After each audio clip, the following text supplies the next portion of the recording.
Good evening. You're watching the Workers' Party of Britain live Tuesday show, and tonight we'll be discussing green capitalism. Is it possible? Now, there are many subjects we've been discussing in recent weeks, and this is something that is perennially an issue that needs to be discussed and dealt with.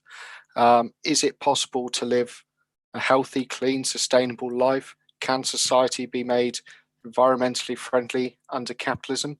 Well, tonight to discuss that, we have Tess Delaney, member of the Workers' Party of Britain, who has a lot of experience trying to live a sustainable, environmentally friendly life, and George Galloway, leader of the Workers' Party of Britain, where we'll be discussing this in detail. So without further ado, over to you, Tess. Thanks, Dan. Can you hear me? All good. Loud and clear. Okay, good. Welcome to everybody, members, non-members. I'd like to start tonight, firstly, by talking about Extinction Rebellion. I wrote an article the other day and regarding Extinction Rebellion. And what I want to say first is that I know some of them personally. They're quite active in Pembrokeshire. And the people I know in Extinction Rebellion, they're kind people, they're nice people, they're compassionate people. And I don't want to diss them in any way. They do some good things, they plant trees, they mean well, they're up, they're out of bed, they're dressed, they're doing something and they're out there. So as much as I feel that their hearts are in the right place, I feel like, unfortunately, they're kind of barking up the wrong tree. So I was young once, and I used to drive my friends crazy with videos of hunt saboteurs and things like that in the 5th year and 6th form. Some of them are watching tonight and will remember it well and be mithering them. And when you're young and idealistic and you're looking to save the world, you'll get involved in all sorts of things as a young idealistic person. And I feel that they're young and they're keen, most of them, and the only problem is they've got no real guidance. This Extinction Rebellion thing has become a big movement and perhaps a big fashion. The leaders are in some circles seen as a little suspect, but I think the followers in themselves are good people. So it might seem weird for somebody like me to not really agree with what's going on with this Extinction Rebellion, in that I live off grid. I have done for 5 years. I'm going into my 6th winter now, living off grid. I did apply for planning permission to live on my land under the One Planet Development Scheme, OPD, which only runs in Wales at the moment, unfortunately.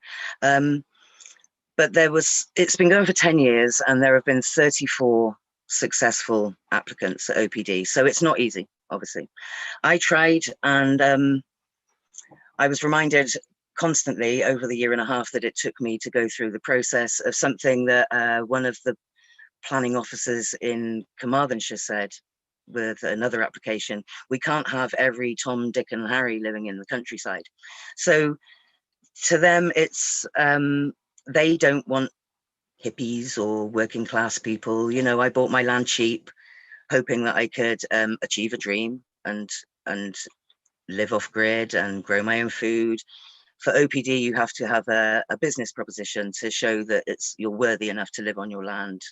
And I was going to open a tree nursery, which they refused, which, given the fashion for planting trees at the moment, seems absurd in itself. But essentially it was, my neighbours decided between them that they didn't want me building next to them, and they were able to complain, object, and the council listened to them, because that's kind of the way things go. They're not going to let every Tom, Dick and Harry live in the countryside. So I have to leave here in February. I'm being enforced off my own land that I own. I've got a workshop, a polytunnel and a goat house, which all have to go. The goats, I don't eat the goats. They're not for food. Some people think they are, but they're not. They're my brash cutters. They look after the land. They keep the marsh grass down. They keep the brambles down. They walk in amongst the trees and they eat all the grass, and they do, that's their job. And if I want to clear marsh grass and reseed it, then I send horses in to trample it all down. So the land is all looked after really organically. I've got ducks that eat all the slugs. I don't use slug pellets. I don't use pesticides. I don't use anything like that. I don't use any food for plants that isn't made of natural things like metals and stuff like that. So, but I have to take all of this down, and I have to return to the capitalist world that I was trying to escape from unsuccessfully. And I have to return to that, and that's just the way things are. And the reason that's the way things are is no other reason than capitalism. We're living under capitalism, and that's just the way it is. Now, under capitalism, there should be ways of doing things like green social housing, for instance. I built my little cabin. It cost hardly anything. It's made all of recycled materials and tree surgery waste. So there's no reason at all why small dwellings can't be built on land that's just outside existing towns locally, like Haverfordwest, Milford Haven. There's lots of room around them, lots of farmland that's not being used because subsidies require that it isn't, because grain is imported from abroad or something like that. So farmers around here get given subsidies. Please don't grow anything on your land. Here's 50 grand. And so the farmers are happy and the government are happy. They've got less British grain to store because it's cheaper to import it because of globalization and because of capitalism. And the thing is with ethical choices, they're really expensive. You know, organic food is more expensive. And, you know, sometimes you wonder, you're there sort of working hard to grow your own veg when you could just go down Aldi and get anything you want for 39p. So there is that. But at least you know that you've got the skills should anything happen. Should the apocalypse come, I know how to grow food. Many people don't. And that's just one of those facts of life. It's a skill that we've lost due to things like mechanized farming and big scale farming replacing the small holdings. So the irony of this is, you know, we're in capitalism. Under slavery, feudalism, I would have been able to perhaps fight my planning officer to the death in a duel or, you know, have a gladiatorial combat or something. And if I'd won, I'd win the right to stay on my land, to live on my land. But under capitalism, there's no chance of even doing that. I can't even do that. There is no way, really, unless you're really, really, really lucky and fortunate to buy your freedom within the capitalist system. It's not easy to escape any system, but it's really impossible to escape capitalism because the ruling class will always do what suits them at the time. For instance, the enclosures, when they took away all the common land and they allocated it all to landowners and whatever, they put up all these hedgerows. You can tell which ones they are because they're all hawthorn. They're all sort of mostly pure hawthorn. But then years later, when it suited them and mechanized farming came in, they went around and they grubbed out all these hedgerows, which, you know, for 100 years or so had been really good habitat for birds. And then you get the edges of hedgerows where the wildflowers grow. And mechanized farming then comes in and uses all its pesticides and the wildflowers are gone. And then the bees are gone. And once the bees are gone, then we're gone. So last May, Pembrokeshire County Council, Pembrokeshire where I live, they declared a climate emergency on May the 9th. And we all thought, well, hey, we're going to do something. But it turns out that they're not going to do anything and they're going to refuse OPDs. I'm not the only one who's been refused. Some have been passed, some haven't. There's another one up the road from me that's been refused. There's another one that's still waiting more than a year. Planning applications usually take 8 weeks, but they've been waiting for more than a year. So in capitalism, all we can do is small projects. We can plant trees and everyone talks about the benefits of that, even though the biggest carbon sink really is the ocean. But we can help, we can plant trees. I've planted thousands of trees. They say I can't have a tree nursery, but I've got one anyway. I just made it anyway. So even if I can't live here, I can still make a tree nursery. I've got to take all my stuff down, but that means then that I've got to drive somewhere else to live, which means I'm using diesel, which is absurd. It's why not just be able to live on your own land, house yourself, because there's no social housing. I've been told there's no social housing available. The rents locally are all sky high, although there are loads of empty houses everywhere you look. Within a mile of me, there are about 5 empty farmhouses. They're just land banked by the ruling class property owning farmers that own all the land, and that's just the way it is. And they can't even sell bits of their land off to people doing OPD like they have been. You know, farming has to diversify now because farming in Britain is kind of going downhill all the time anyway. And the farmers had a little opportunity there, sell little bits of land to the young'uns who are coming up, want to live sustainably, but that's going to be closed to them soon, I think.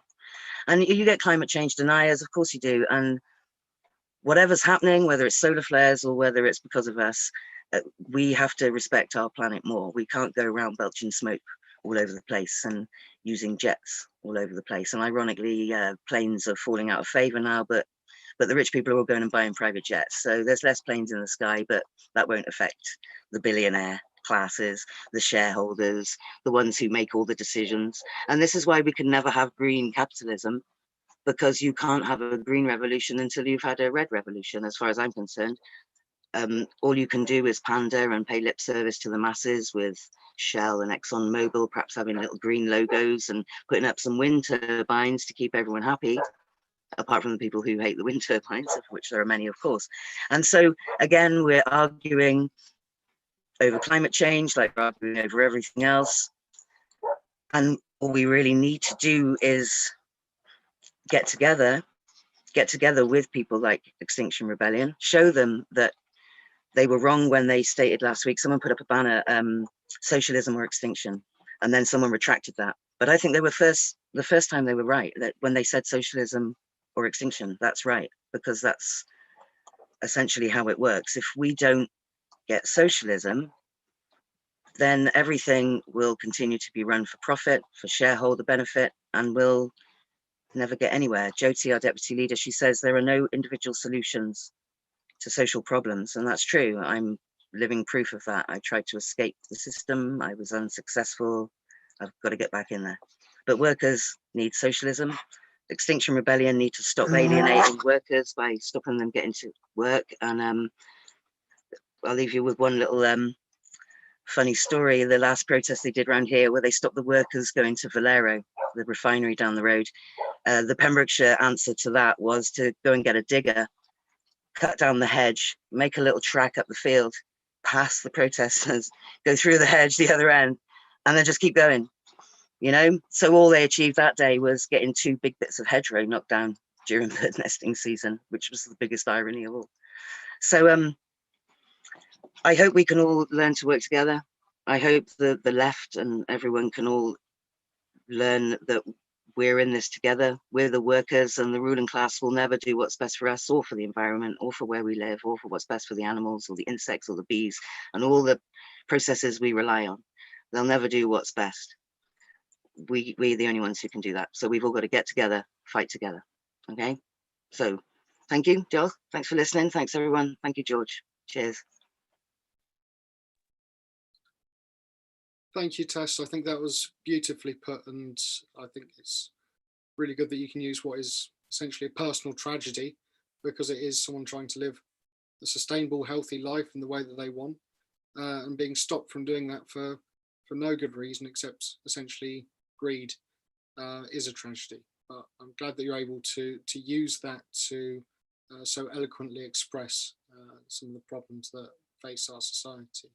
And I think you're absolutely right when you say that, you know, whatever people think of climate change, it makes sense for us to respect the world we live in, to have a nice environment for ourselves and future generations to live in. We want to live in a nice, fresh, diverse world, and we can't do that if we're constantly polluting and destroying it and living unsustainably.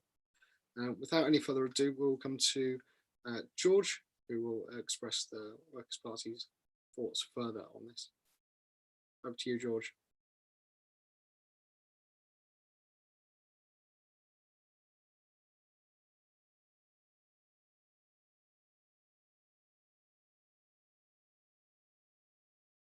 I don't think you're unmuted there, George.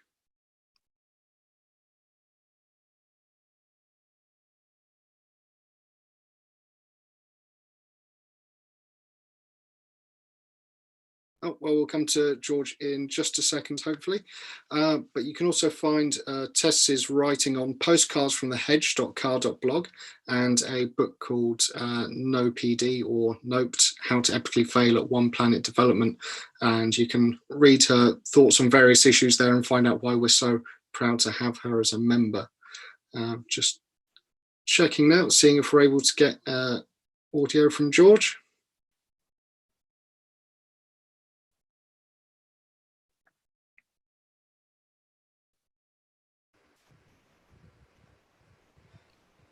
Sorry about that. Can you hear me now? Loud and clear, George. No worries. Go ahead. All right. I'm very sorry about that. And thanks very much indeed to Tess for setting the scene with what was a wonderfully illuminating collection of stories. In fact, the whole case in her short introduction based on her own experience. I shall only expand, if you like, on the platform that she constructed there, because in a sense she illustrated the less than constructive, the often counterproductive role of identity politics in the grand scheme of things. Because Extinction Rebellion, although they would not like to admit it, are essentially practicing identity politics, that an individual can change the world, that you can be anything that you want to be. All these individualistic nostrums are present in the rather odd, often, a collection of activities that Extinction Rebellion are involved in, whether it's dancing outside Buckingham Palace, which I saw this week, not very well either, or collecting coronavirus in bags. It's all ethereal, otherworldly, and absolutely certain to alienate the working class. And Tess just described how in her area the activities of Extinction Rebellion were concentrated on stopping workers getting to work. What good can possibly come of that? What movement can be built out of that? If you alienate the working class and the workers and their families suffer as a result of your ballet or your kite flying or whatever the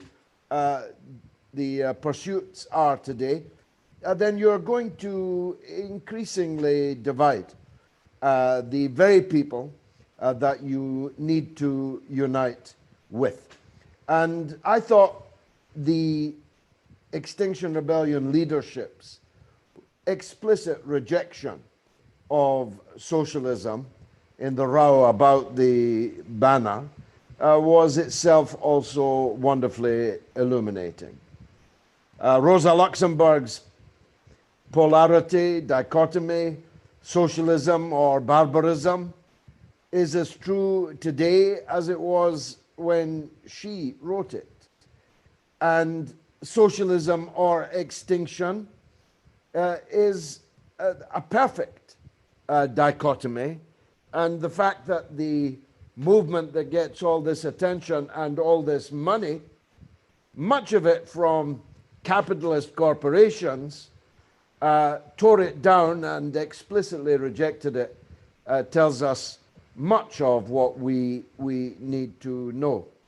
Why was Rosa Luxemburg right, and why was the banner that was torn down on the ER demonstration, why was that right? And both of these are right because it is self-evident that there will be neither peace nor plenty under capitalism, and there can be, no matter how much green lipstick you put on it, no matter how much green logos or how many Extinction Rebellion ballet dances you sponsor, the purpose of capitalism does not change, cannot change.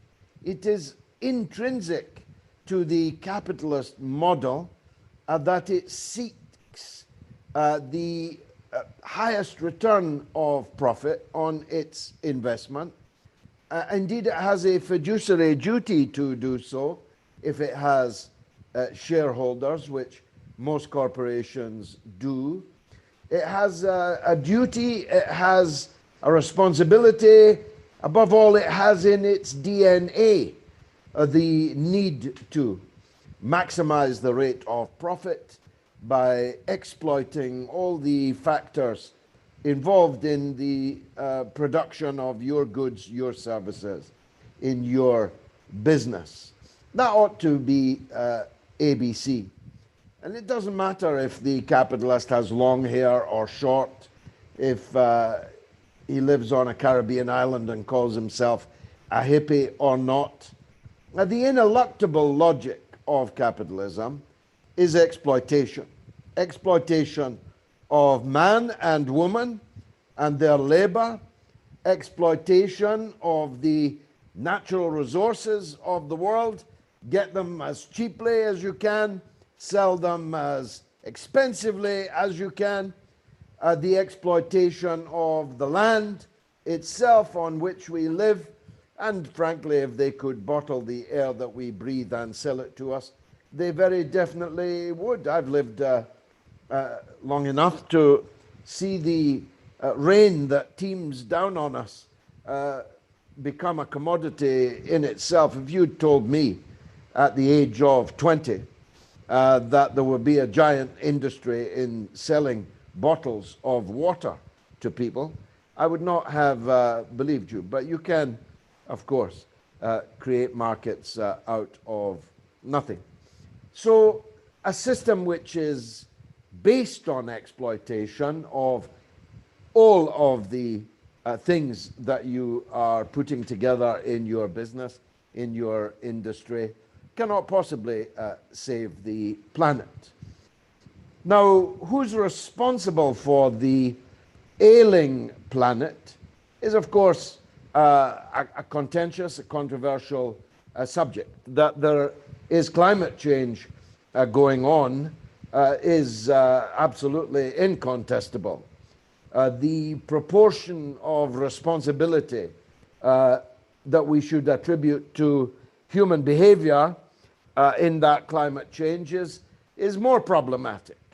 I was just reading today that the Sahara Desert was once a thriving and exceedingly green forest, and now it's a desert, and it became a desert nothing to do with the activity of humans. It became a desert because of natural climatic change. I've been watching it because it's a subject in which I'm interested.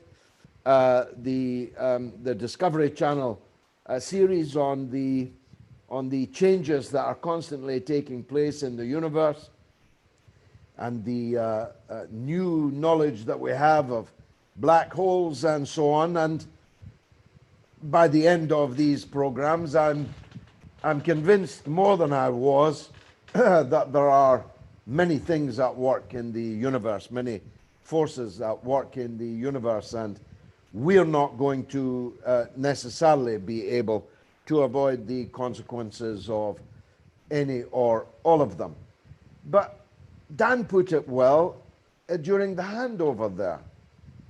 We should live a green life because it's a better life, not because it will necessarily guarantee that we will avoid cataclysm, that we will avoid the consequences of the sun burning out all of its fuel, or any of the other things that will happen many thousands, maybe millions of years from now, but because it will be a better life. for ourselves and for our children. I gave an example last time I spoke about this, about plastic. Plastic is an infernal and existential challenge and threat to much of human life, and certainly animal life, and certainly marine life. The oceans are chock full of plastic. We should get rid of plastic because our lives and the lives of the ecosystem will be greatly enhanced if we get rid of plastic. We can begin that task ourselves. We can stop using plastic or choose paper over plastic. We can make individual choices, but just to demonstrate to our children the importance of that. And we do that. We try to do that. My children sometimes cry to be allowed plastic junk, which is what I describe it as. They can cry all they like. They never will be allowed. But the big change that we need is to have an economy that acts in the interests, whose purpose is to act in the interests of the people, of the society, and of future generations.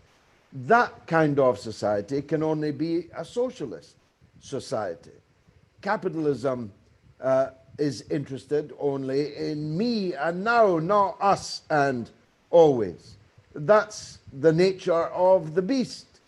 The scorpion stings because it's a scorpion. The capitalist behaves as the capitalist behaves because he or she is a capitalist. So we, of course, have learned many things. I have said to you before, I like factories, I like smokestacks, I like mines and mills. But we know now more than we did before, when I was working in some of those, that many of the industrial practices that we had in the past have been harmful, have polluted the environment to the cost of all of us. Someone told me yesterday that the sandblasting of clothes, garments in the garment industry comes with the additional cost of the sandblaster almost certainly contracting silicosis. So you see, there's always a worker somewhere paying for the things which capitalism produces for exploitation. And we are now better informed and must become ever more informed about what these actual costs to the environment, to other people, of the choices that we make. But the only way that we are going to meaningfully change all of this, even if we all stop buying plastic toys, is to have a planned economy, where a democratic economy, where the interests of the people, all of the people, are guiding the economy. And they are doing so through an elected and accountable popular administration, political force that has been elected so to do, is taking charge of the economy with the interests of the people and the environment in mind. That's the only way that you could really achieve that. And so why are we hostile to these green formations? Of course, as Tess said, there will be many followers that are merely misguided, can be won back or can be converted from what are essentially nihilistic, individualistic, anarchistic, personal choices as a substitute for a political strategy, for a revolutionary political strategy such as socialism. Of course, we will never give up trying to persuade them or anybody else of the correctness of our stance. Our hostility to the formations is because they are leading people up a blind alley. Whether that's in the Green Party, ask the refuse workers in Brighton what it's like to work for a Green Party council, but be prepared for some bad language. Ask the Green Party's MP in Westminster, who spent the last 4.5 years trying to subvert, the only way to put it, destroy, sabotage the democratic wishes of the majority of the British people over Brexit.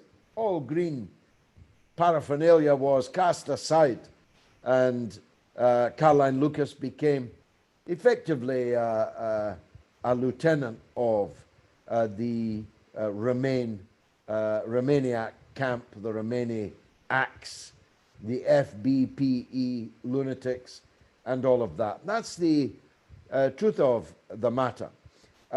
In Ireland, the Green Party has just put in power the most monstrous construct ever seen, actually, in Irish politics, or maybe any politics anywhere.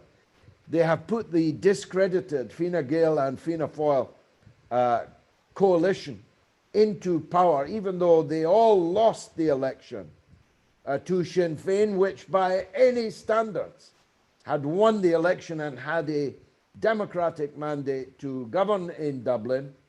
They have been cheated, robbed of that possibility by our old friends, the Green Party. In Germany, the Greens, in France, the Greens invariably play a pernicious role, which always seems to end up propping up parties, people, and things which are against the interests of the working class, which are for the interests of the capitalist class. So I look at these people as merely capitalism wearing green lipstick. It changes nothing. They will change nothing. And insofar as they attract activists, then all the time that these activists spend with them will have been wasted. As Tess put it, our flag is red, not green. But if it's genuinely red, then it has to be informed by, guided by green principles of sustainability, of good health and welfare for the people and the planet.